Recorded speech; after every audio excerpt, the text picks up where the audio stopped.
मेरा नाम शीला है। मैं बचपन से ही बहुत खूबसूरत थी, इसलिए माँ ने मेरा नाम भी इतना खूबसूरत रखा था। हम लोग एक छोटे से गांव में रहते थे।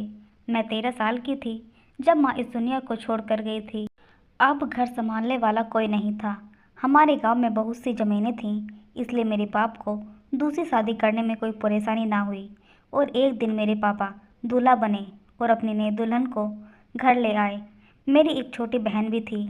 हम दोनों खूब बन-ठन कर तैयार हुईं। अपनी नई माँ का खूब अच्छे से स्वागत किया। तो मेरी माँ, जो मेरे बाप से उम्र में बहुत छोटी थी, लेकिन गांव की औरत होने की वजह से वह कम उम्र नहीं लगती थी, क्योंकि वह एक तंदुरुस्त औरत थी।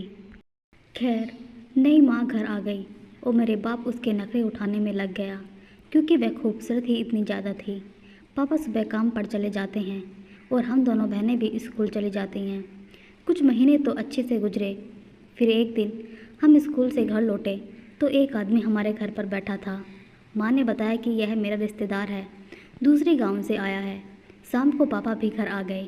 सौतेली माँ का वह रिश्तेदार किसी काम से हमारे घर आया हुआ था।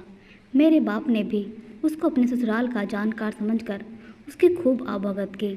वह कुछ दिनों तक हमारे घर में ही रहा और फिर चला गया।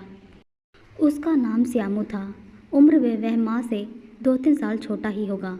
वक्त गुजरता रहा, वह कभी भी हमारे घर आ जाता। एक दिन हम दोनों स्कूल से घर लौटे तो कमरे का दरवाज़ा बंद था और माँ भी नहीं दिख रही थी। घर में बिल्कुल खामोशी छाई थी, कोई आवाज़ भी नहीं आ रही थी। मैंने दरवाजे की हल्की सी दराज से देखा तो माँ का वो रिश्तेदार, जिसका नाम श्यामू था, माँ की गोद में सर रख कर लेटा हुआ था और माँ उसके बालों में हाथ फेर रही थी। यह देखकर मुझे बहुत गुस्सा आया, क्योंकि वह मेरे पापा को धोखा दे रही थी। मेरी बहन मुझसे 1 साल छोटी थी। जब वह बात मैंने अपनी बहन को बताई तो वह कहने लगी, देख बहन, ऐसे मामलों में परिवार खत्म हो जाते हैं। ऐसा ना हो पापा किसी मुसीबत में फंस जाएं। बेहतर है खामोश रहो। मैंने भी इसमें ही भलाई समझी और किसी से भी इस बात का जिक्र ना किया। वक्त गुजरता रहा। हम खुली आंखों से सारा खेल देख रहे थे। मुझे मालूम था यही खामोशी एक दिन तूफान बन जाएगी। वक्त गुजरता रहा। फिर एक दिन सुबह के वक्त सौतेली माँ ज़ोर ज़ोर से रो रही थी। मेरी आंखें खुली तो मैंने कमरे में जाकर देखा। माँ ज़ोर ज़ोर से कह रही थी, हाय मैं क्या करूं, मुझे भरी जवानी में छोड़कर चला गया। मुझे बहुत बड़ा झटका लगा, क्योंकि पापा हमें छोड़कर चले गए थे। कुछ दिनों बाद पता चला कि पापा इस दुनिया में ही नहीं रहे। उसके बाद कुछ दिनों तो हमने आराम से गुजारे, लेकिन कुछ दिनों के बाद माँ बिल्कुल बदल गई और फिर हमें स्कूल जाने से भी रोक लिया। और बस सौतेली माँ अब सारा दिन हमसे घर का काम करवाती और जब हम घर का सारा काम ख़त्म कर देते तो कहती कि मेरे पैर दबाओ और एक मेरे सर की मालिश करो। वक्त गुजरता रहा, सब्र का बांध टूट गया था। अब श्यामू ने आहिस्ता आहिस्ता मेरे बाप की सारी ज़मीन अपने कब्जे में कर ली। अब वह हमारे घर में ही रहता था। एक दिन जब सौतेली माँ अपने पाँव दबवा रही थी तो श्यामू भी पास में ही बैठा था। मेरी छोटी बहन से कहने लगा, चलो मेरे भी पैर दबा दो। मैंने उससे कहा, मेरी बहन आपके पैर नहीं दबाएगी, ऐसी फरमाइश आप नहीं करें तो बेहतर है। इसी बात पर सौतेली माँ ने तुरंत मुझे बहुत ज़ोर से थप्पड़ मारा। खैर उस वक्त श्यामू ने मुझे बचा लिया था और उसने मुझे कमरे में भेज दिया। उस दिन मैंने फैसला कर लिया कि मैं इस घर में नहीं रहूँगी। पूरी रात हम दोनों बहनों ने जाग कर गुजारी। सुबह 5 बजे हमने अपने कपड़े बांधे और घर से निकल गए और बाहर खड़े होकर 2 पल अपने घर को आखिरी बार मोहब्बत से देखा और फिर अपनी बहन का हाथ पकड़कर मैं तेज़ी से बस अड्डे की तरफ निकल आई। मुझे पता था कि सुबह 6 बजे रोज़ बस गांव से शहर जाती है। हम दोनों बस अड्डे पर पहुंच गए। 6 वाली बस आई तो हम बस में बैठ गए। मेरे पापा का एक दोस्त उसी शहर में रहता था, जो पापा से अनाज वगैरह खरीदता था, लेकिन पापा के जाने के बाद उन्होंने भी गांव आना छोड़ दिया था। हम दोनों अपने मामा के घर पहुंच गए। मामा ने हमें बहुत प्यार दिया और उन्हें सारी बातें बताई। मामा बोला, अगर तुम्हारा बाप होता तो यह नौबत ना आती।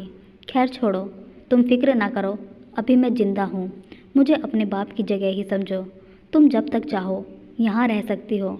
मैंने कहा, ठीक है मामा जी, लेकिन हम पर एक मेहरबानी कर दीजिए। हम आप पर बोझ नहीं बनना चाहते। हमको किसी काम पर लगवा दीजिए। कुछ दिन तक हम मामा के घर रहे। फिर उन्होंने हमें एक कोठी पर काम पर लगवा दिया। कोठी काफ़ी बड़ी थी। उन लोगों ने हमें एक छोटा सा कमरा दे दिया। कोठी में एक मालकिन और एक साहब जी रहते थे। उनका एक बेटा भी था। कुछ ही दिनों में मैंने घर का सारा काम संभाल लिया। मालकिन भी मुझसे बहुत खुश थी। साहब जी की कोठी पर 22-23 साल का लड़का भी रहता था, जो मालकिन का ड्राइवर था। वह सुबह आता और शाम को वापस अपने घर चला जाता। वक्त गुजरता गया कि जब साहब जी चले जाते हैं तो वह ड्राइवर अक्सर मालकिन के कमरे में बैठा रहता है। इतनी हिम्मत तो नहीं थी कि उनसे पूछ सकती या अंदर जाकर देखती कि यह ड्राइवर इतनी देर कमरे के अंदर करता क्या है। जब मैंने यह बात अपनी छोटी बहन को बताई तो वह कहने लगी, खामोश रहो, एक ही तो सहारा है, कहीं यह भी छत ना चली जाए और फिर से हमें कहीं और धक्के खाने पड़े। मैं एक बार फिर से खामोश हो गई। फिर एक दिन शाम का वक्त था। मालकिन कहने लगी, जाओ बंटी को बाहर पार्क में ले जाओ, उसको झूला झुलवा दो। मैं उसको लेकर पार्क में चली गई। ना जाने उस दिन क्या बात थी, बंटी चुप ही नहीं हो रहा था। काफ़ी देर से कोशिश करती रही लेकिन वह चुप ही नहीं हुआ। उसको लेकर वापस घर आ गई। इधर उधर देखा तो कोई भी नज़र नहीं आया। मैंने सोचा छत पर होगी। मैंने बंटी को अपनी छोटी बहन को पकड़ाया और सोचा कि ऊपर जाकर मालकिन को बताती हूँ कि बंटी चुप ही नहीं हो रहा। लेकिन ऊपर गई तो कमरे का दरवाज़ा बंद था। मैंने खामोशी से दरवाजे की सुराख के अंदर देखने की कोशिश की तो मालकिन सामने सोफे पर बैठी थी और ड्राइवर पास बैठा गंदी हरकतें कर रहा था। यह सब देखकर मेरे पैरों तले ज़मीन खिसक गई। मैं सोच भी नहीं सकती थी कि पढ़ी लिखी औरत ऐसा भी कर सकती है। उसी दौरान मालकिन ने मेरी आहट महसूस कर ली और दरवाजे के नीचे वाले हिस्से से उसने मेरे पैर देख लिए। उसने लपक कर दरवाज़ा खोला और मेरे गाल पर तमाचा बरसाने शुरू कर दिए और अंदर से दरवाज़ा बंद कर लिया। तुझको तो कहा था कि बंटी को पार्क में ले जा, मैंने कहा मालकिन, लेकिन उसने मेरी बात ही नहीं सुनी। तुरंत ही मुझे बहुत ज़ोर से पकड़कर कहा, तुमको अभी बताती हूँ। और फिर उसने ड्राइवर को इशारा किया। ड्राइवर ने मुझे पकड़ लिया और उस ड्राइवर ने उसी के सामने मेरी इज्जत की धज्जियाँ उड़ा दी। मैं रोती रही लेकिन मेरी आवाज़ सुनने वाला कोई नहीं था। कुछ देर बाद वे दोनों कमरे से बाहर चले गए। अपनी बर्बादी पर सिवाय आंसू बहाने के मेरे पास और कुछ नहीं था। मेरे पास शाम को साहब जी आए तो आते ही उन्होंने मुझ पर बरसना शुरू कर दिया। कहने लगे, तुमने मालकिन के पर्स से पैसे चुराए हैं। मैंने कहा, नहीं साहब जी। इतने में मालकिन झूठी और मेरे मुंह पर थप्पड़ों की बारिश कर दी। कहने लगी, खुद मैंने अपने कमरे की अलमारी से पैसे चुराते देखा है। उन्होंने ड्राइवर को बुलाया और कहने लगी, आप चाहें तो इससे पूछ लें। वह ड्राइवर कहने लगा, जी साहब जी, मैंने इसको खुद ऊपर वाले कमरे में जाते देखा था। फिर मालकिन बोली, इसको अभी और इसी वक्त घर से निकाल दें। साहब जी अच्छे आदमी थे। वे कहने लगे, अच्छा छोड़ो, माफ़ कर दो, छोटी बच्ची है। फिर साहब जी ने मुझे अपने पास बुलाया और कहने लगे, आज के बाद चोरी मत करना, जो भी चाहिए मुझे बता देना। मैं नज़रें झुकाए खामोश खड़ी थी। एक गरीब बेसहारा लड़की इससे ज़्यादा और कर भी क्या सकती थी। वक्त गुजरता रहा और मैं अपनी आंखें और कान बंद करके अपना वक्त गुजारती रही। 2 साल ऐसे ही बीत गए। एक दिन मालकिन और साहब जी को किसी काम से बाहर जाना था। वो जब भी बाहर जाते तो ड्राइवर को छुट्टी दे देते। उस दिन भी उन्होंने अपने ड्राइवर से कहा कि हम लोग ज़रा बाहर जा रहे हैं, आज तुम्हारी छुट्टी है, तुम अपने घर चले जाओ। उनके सामने तो वह घर चला गया। मैंने अंदर से दरवाज़ा बंद कर लिया। थोड़ी देर बाद दरवाजे की घंटी बजी तो देखा ड्राइवर था। वह कहने लगा, मालकिन आ गए क्या? मैंने कहा नहीं। फिर कहने लगा, अच्छा मुझे कुछ काम है, मैं उनका इंतज़ार कर लेता हूँ। मेरे मना करने के बावजूद वो अंदर चला गया। अंदर आकर उसने इधर उधर झाँका और फिर मुझे अपनी बाहों में कसकर पकड़ लिया और अपनी गोद में उठाकर मुझे एक कमरे में ले गया। उसने मुझे बिस्तर पर पटका और दौड़कर कमरे का दरवाज़ा बंद कर दिया। घर पर कोई नहीं था। मेरी बहन भी स्कूल गई हुई थी और एक बार फिर उसने मेरी इज्जत को तार तार कर दिया था। लेकिन मैं कहती तो किससे कहती, मेरी बात का यकीन करने वाला कोई नहीं था। ऐसे ही वक्त गुजरता रहा और एक दिन मालकिन से कहकर साहब अपने किसी काम से शहर से बाहर गए थे। अब रात के 11 बज रहे थे। मैंने अपने रसोई का सारा काम निपटाया और अपने कमरे में सोने जा रही थी कि तभी मैंने देखा मालकिन के कमरे से कुछ आवाज़ें आ रही थीं। मुझे पहले तो देखने में डर लग रहा था, लेकिन हिम्मत करके मैंने दरवाजे के नीचे से झांक कर देखा तो वो ड्राइवर और मालकिन एक दूसरे से बिस्तर पर लिपटे हुए चिपके हुए थे। उसी वक्त साहब जी भी आ गए थे। उन्होंने अपनी आंखों से खुद अपनी पत्नी को और ड्राइवर का नज़ारा देखा तो उनकी आंखें फटी रह गईं। उन्होंने धक्का मारकर दरवाज़ा खोला तो मालकिन साहब जी को देखकर घबरा गई और घबराते हुए बोली, आप तो शहर से बाहर गए थे, फिर यहाँ कैसे?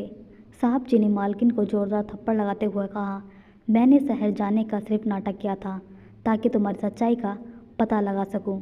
मुझे शीला बिटिया ने एक दिन तुम्हारे बारे में बताया था, लेकिन मुझे यकीन नहीं हुआ था और यह भी बताया था कि किस तरह तुमने उसकी इज्जत को तार तार करवाया है। शर्म आती है मुझे तुम्हें अपनी पत्नी कहते हुए। साहब जी बोले, मैंने ही कहा था शीला बिटिया को तुम्हारे खिलाफ सबूत इकट्ठा करने के लिए।